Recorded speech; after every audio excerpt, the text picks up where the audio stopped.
Hello guys. आज हम लोग बात करने वाले हैं इंडियन इकोनॉमी का एक सेक्टर के बारे में, जिसके आपने बोर्ड पे देखा है कि मुद्रास्फीति या इन्फ्लेशन। ठीक है।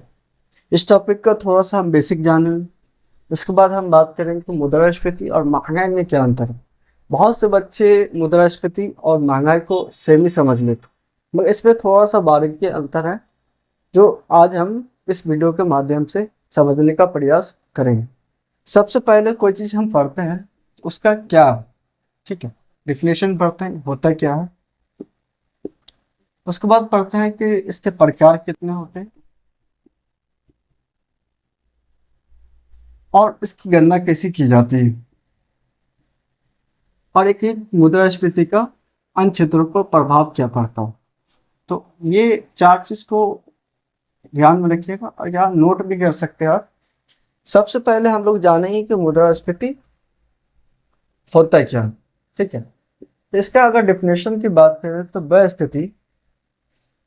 स्थिति जब अधिकांश वस्तु और सेवा का मूल्य या कीमतें एक वित्तीय वर्ष में समान स्तर से ऊपर उठ जाती है, वैसी स्थिति को मुद्रास्फीति कहा जाता है। अगर हम इसको बोर्ड पे लिखे तो वह स्थिति, फिर से अगर बात करें,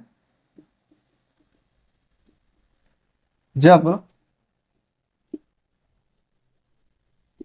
अधिकांश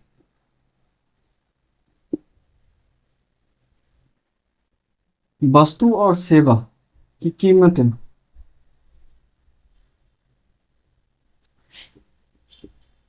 एक वित्तीय वर्ष में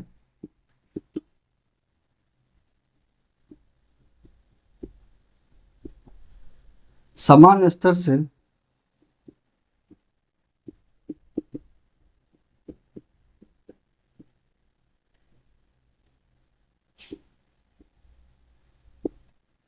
ऊपर उठ जाती है, वैसी स्थिति को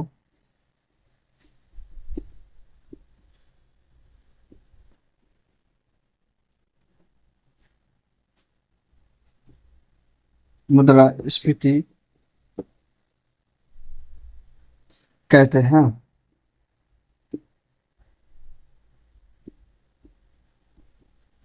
इसमें आपको तीन पॉइंट दिखाई दे रहा होगा। पहले अधिकांश वस्तु, ठीक है। दूसरी इसमें दिखाई आपको दे रहा होगा एक वित्तीय वर्ष, टाइम पीरियड आपको दिखाई दे रहा होगा। और चौथी चीज दिख रही है सामान्य स्तर से ऊपर उठ जाती है कोई वस्तु। ठीक हो कि इसको डेफिनेशन को आपको याद रखना है। आप जब रिटेन यूपीएससी या पीसीएस में आप लिखेंगे तो आपको इस पर क्वेश्चन अगर आएगा, आपको डेफिनेशन आपको याद होनी ही चाहिए। तो डेफिनेशन याद करते हैं तो सबसे पहले तीन कॉमन पॉइंट को आपको याद रखना। अधिकांश वस्तुएं और सेवाएं एक वित्तीय वर्ष और सामान्य स्तर से ऊपर, तीन चीज आपको याद रहेगी तो आपको डेफिनेशन लिखना बहुत आसान हो जाएगा।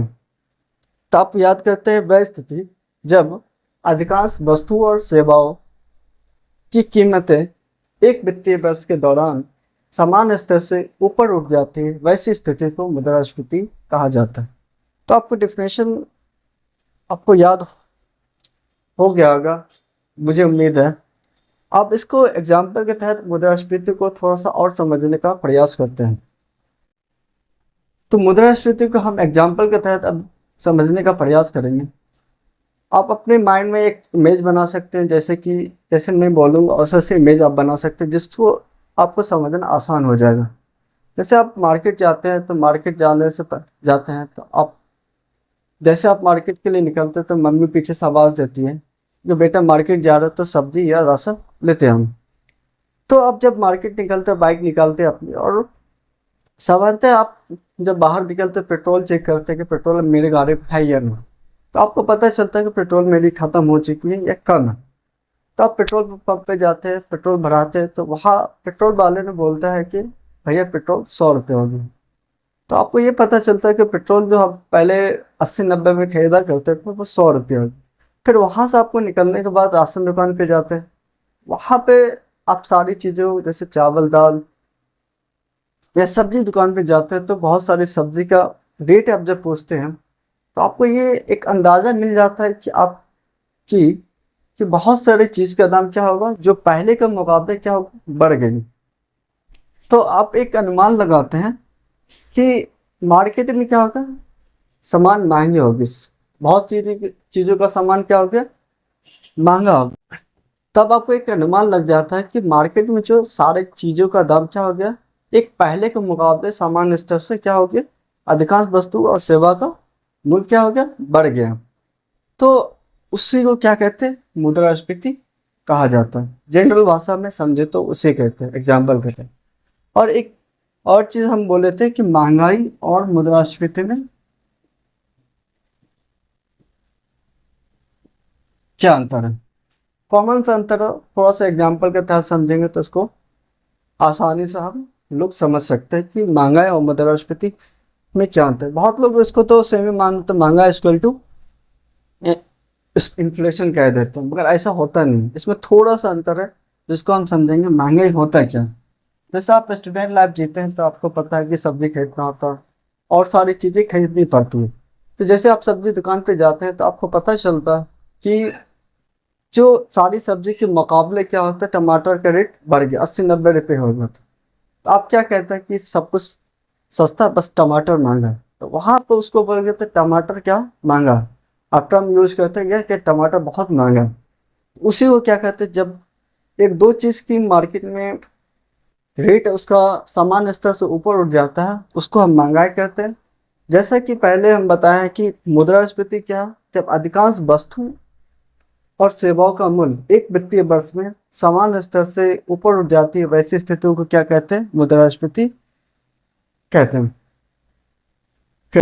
तो इन दोनों को आज हम लोग समझ चुके हैं और कुछ सेंटेंस को समझने का प्रयास करेंगे कि एक सेंटेंस अगर बात करें तो मुद्रा का मूल्यह्रास।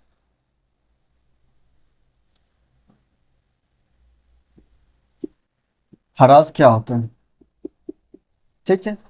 एक और है कि मुद्रा की क्रय शक्ति में कमी, मुद्रा की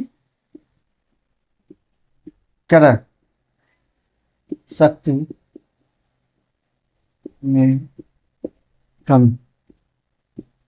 इसको एग्जाम्पल के तरह से समझते हैं। बहुत लोग इसको समझने में कठिनाई होती है और जब आप क्वेश्चन बनाते हैं तो आपको ये सब वर्ड का समझना बहुत जरूरी होता है। या यूपीएससी या पीसीएस आप जब एग्जाम देते हैं, इसमें वर्ड का बहुत बड़ा एक होता है, वेटेज होता है, उसको समझना नहीं समझे तो क्वेश्चन आपका गलत हो सकता है। तो मुद्रा की क्रय शक्ति में कमी का मतलब क्या होता है, इसका मतलब होता है, एग्जाम्पल के तहत हम समझने का प्रयास करते हैं। मतलब एक दर्जन केला आप मार्केट में खरीदने जाते थे पहले, तो आपको कितना का पड़ता था, 40 या 30 रुपए का, मान लेते 40 रुपये।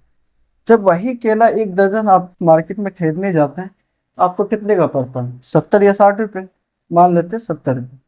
तो यहाँ पर आप नोट कर रहे हैं कि केला सेम है, एक दर्जन में 12 केला होता है, यहाँ भी 12 केला है, मगर रेट में क्या हो रहा है, अंतर आ रहा है।